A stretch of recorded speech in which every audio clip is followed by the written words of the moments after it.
Bonjour et bienvenue dans la rubrique podcast de Vision Times. Aujourd'hui, nous vous proposons une adaptation d'un article de Marlène Deloumeau intitulé « François Ier, roi chevalier fasciné par l'Italie ». Dans l'album de famille des rois de France, il est celui que l'on reconnaît entre mille. Une silhouette imposante, un regard perçant et cette aura de roi chevalier qui semble ne jamais l'avoir quitté. François Ier.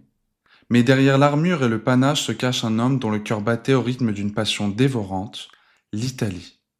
Aujourd'hui, nous vous racontons l'histoire d'un monarque fasciné qui a voulu importer le génie de la Renaissance entre les murs de ses châteaux de la Loire. Tout commence en janvier 1515. François Ier a 20 ans, il vient d'être sacré roi et ses yeux sont tournés vers les Alpes. Pourquoi cette obsession pour l'Italie ? Par héritage d'abord. Le jeune roi revendique le duché de Milan, un droit qui tient de son arrière-grand-mère, Valentine Visconti. L'aventure commence comme un coup d'éclat. En septembre 1515, il remporte la mythique victoire de Marignan. Le prestige est immense. En Europe, un roi doit être un guerrier victorieux pour exister. François Ier devient l'idole de son temps. Mais la roue tourne. 10 ans plus tard, à Pavie, c'est le désastre. Face aux troupes de Charles Quint, le courage de François Ier ne suffit plus. Il est fait prisonnier, emmené en captivité. Si l'ambition militaire s'essouffle, son amour pour la civilisation italienne, lui, reste intact. De retour en France, le roi ne rêve plus seulement de conquérir les terres italiennes, il veut en capturer l'esprit. Il ne fut pas le premier. Ses prédécesseurs, Charles VIII et Louis XII, avaient déjà ramené des artistes dans leur bagage. Mais François Ier, lui, tombe littéralement amoureux de cette esthétique nouvelle. Regardez Chambord, ce colosse de pierre qui surgit de la forêt. Son architecture, ses jardins en terrasse, son portique monumental. Tout ici respire l'Italie. Le roi veut transformer la France en un miroir du raffinement transalpin. Et pour cela, il lui faut les meilleurs. C'est alors que se joue l'une des plus belles rencontres de l'histoire. François Ier rêve d'attirer les plus grands maîtres. S'il ne parvient pas à convaincre Michel-Ange, il réussit l'impossible, faire venir Léonard de Vinci.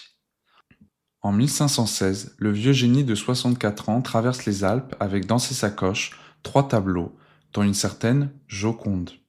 Le roi l'installe au château du Clos-Lucé, à 2 pas de sa propre résidence d'Amboise. Entre le jeune souverain et l'artiste universel, l'admiration est mutuelle. Léonard devient le premier peintre, architecte et ingénieur du roi.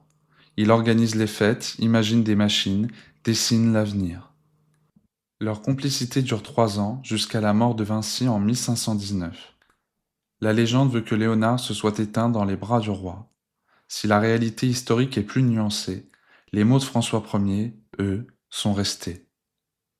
Il n'y a jamais eu un autre homme né au monde qui en savait autant que Léonard. François Ier ne fut pas qu'un amateur de tableaux.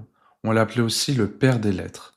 Sous l'impulsion de l'humaniste Guillaume Budet, il fonde en 1530 le Collège des lecteurs royaux, l'ancêtre de notre Collège de France.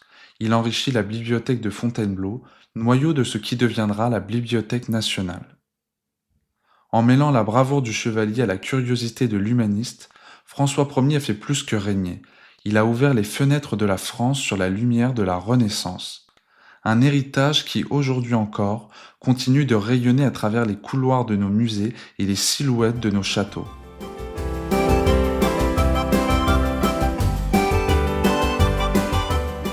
Merci d'avoir écouté ce podcast et s'il vous a plu, n'hésitez pas à le partager. Je vous dis à bientôt sur le site visiontimes.fr. L'extrait de musique que vous avez écouté nous est gentiment offert par l'artiste Tony Chen, que vous pouvez retrouver sur YouTube.